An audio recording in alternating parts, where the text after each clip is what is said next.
నమస్తే, నేను Keshav. Welcome to Suman TV. ఆంధ్రప్రదేశ్లో ఎన్నికల నగారా మోగింది. అయితే ఎలక్షన్ కమిషన్ కంటే ముందే అధికార పార్టీ ఆ సమర శంఖారావాన్ని పూరించినటువంటి పరిస్థితి. సిద్ధం పేరుతో 27వ తేదీన భారీ బహిరంగ సభ ద్వారా ఎన్నికల ప్రచారాన్ని ప్రారంభిస్తామంటూ వైఎస్ఆర్సీపీ అధినేత జగన్మోహన్ రెడ్డి చేసిన ప్రకటన అమల్లోకి వచ్చేసింది. ఒక భారీ బహిరంగ సభని ఉమ్మడి విశాఖ జిల్లాలో భీమిలి తీరంలో ఏర్పాటు చేసినటువంటి ఈ భారీ బహిరంగ సభ జన సందోహంతో కళకళలాడినటువంటి పరిస్థితి. అక్కడి నుంచి ఎన్నికల శంఖారావాన్ని పూరిస్తున్నట్టుగా జగన్మోహన్ రెడ్డి వెళ్ళారు. అయితే తాకట్టులో ఉన్న బంగారాన్ని విడిపించి ఆ రోజు ఆన్లైన్ రేటుకే మేము కొంటాం. Sharma gold company. ఈ ఎన్నికలకు సంబంధించి కూడా ఒక విలక్షణమైనటువంటి ట్రెండ్ ఫాలో అయ్యేటువంటి ప్రయత్నం జగన్మోహన్ రెడ్డి చేశారు. ఆ దృశ్యాలు మనం కనుక పరిశీలిస్తే అర్థమవుతుంది. పార్టీకి సంబంధించినటువంటి నాయకులు, అలానే మాజీ మంత్రులు, ప్రస్తుత ఎమ్మెల్యేలు అందరూ కూడా జగన్మోహన్ రెడ్డిని రిసీవ్ చేసుకున్నారు. అక్కడ ఏర్పాటు చేసినటువంటి వేదిక వద్ద భారీ సంఖ్యలో జన సందోహం, దాదాపు 2 లక్షల మందికి పైగా కార్యకర్తలు కావచ్చు, అభిమానులు కావచ్చు, ప్రజలు కాదు, జగన్మోహన్ రెడ్డి సభకి హాజరైనటువంటి పరిస్థితి. చంద్రబాబు నాయుడు గత ప్రభుత్వ విధానాలని దునుమాడుతూ మరోవైపు మేనిఫెస్టోలో 99% పూర్తి చేసినటువంటి జగన్మోహన్ రెడ్డిని గెలిపిస్తారా, చంద్రబాబు నాయుడిని గెలిపిస్తారా అనేటువంటి ప్రశ్నని ఈ ఎన్నికల శంఖారావం ద్వారా జగన్మోహన్ రెడ్డి లేవనెత్తినటువంటి పరిస్థితి. అలానే ప్రజల్లోకి వెళ్ళడం ద్వారా సాధారణంగా బహిరంగ సభలు జరిగేటువంటి విధానం ఒక వేదిక పైన రాజకీయ పార్టీల నాయకులు ఉండి ప్రసంగించడం అనేది పరిపాటిగా కనిపించేటువంటి పద్ధతి.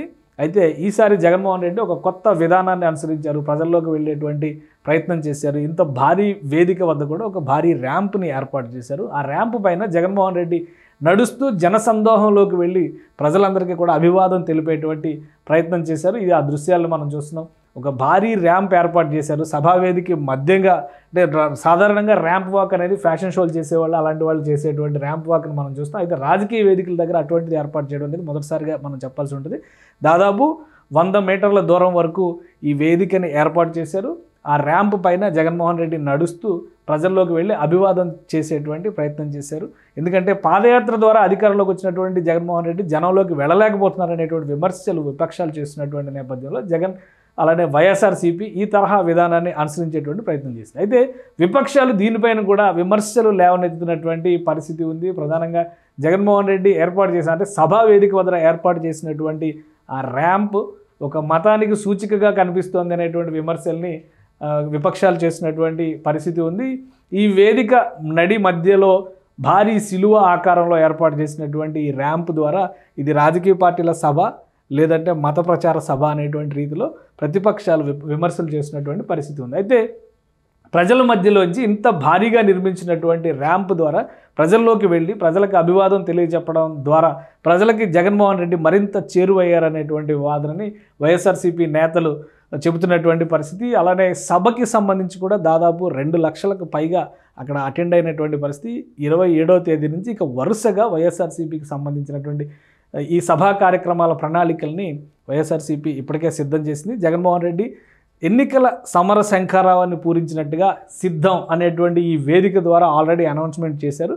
ఇక ఎన్నికలకు సంబంధించినటువంటి నోటిఫికేషన్ ఎప్పుడు వచ్చినా కానీ పార్టీ పరంగా సర్వసన్నద్ధమైనట్టుగా వైఎస్ఆర్సీపీ నాయకత్వం ప్రకటించింది. ఈ కార్యక్రమం తర్వాత వరుస సభల్లో జగన్మోహన్ రెడ్డి ప్రతిపక్షాలకి ధీటుగా సమాధానం చెప్పే విధంగా గత 5 ఏళ్ల పరిపాలనని వివరించబోతున్నారు.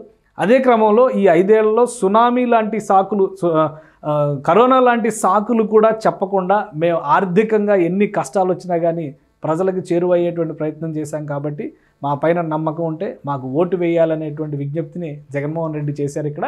సో రాబోయేటువంటి రోజుల్లో ఇక తెలుగుదేశం, జనసేన, బీజేపీ కూటమి, బీజేపీ జాయిన్ అవుతుందా లేదా అనేటువంటి అంశం తేలాల్సినటువంటి అవసరం ఉంది. అలానే వారి అభ్యర్థులు, నియోజకవర్గాల పంపిణీ, నియోజకవర్గాల సర్దుబాటు కూడా తేలాల్సినటువంటి పరిస్థితి. అయితే ఇక్కడ వరకు చూస్తే కనుక ఈ పార్టీకి సంబంధించినంత వరకు చూస్తే, మనం వైఎస్ఆర్సీపీకి సంబంధించినంత వరకు చూస్తే కనుక పూర్తి స్థాయిలో సన్నద్ధమైనటువంటి పరిస్థితి, అభ్యర్థుల ఖరారు చేసేసినటువంటి పరిస్థితి, ఇన్ఛార్జీల ప్రకటన జరిగింది. ఎన్నికల నోటిఫికేషన్ వచ్చిన తర్వాత వాళ్ళే అభ్యర్థులు అవడానికి ఎక్కువగా అవకాశాలు ఉన్నాయని వైఎస్ఆర్సీపీ నేతలే చెప్తున్నారు. ఇక ఎన్నికల ప్రచారానికి కూడా నగారా మోగించారు. కాబట్టి జగన్మోహన్ రెడ్డి ఎన్నికల వాతావరణం ఆంధ్రప్రదేశ్లో ఆవరించినట్టుగానే మనం భావించవచ్చు.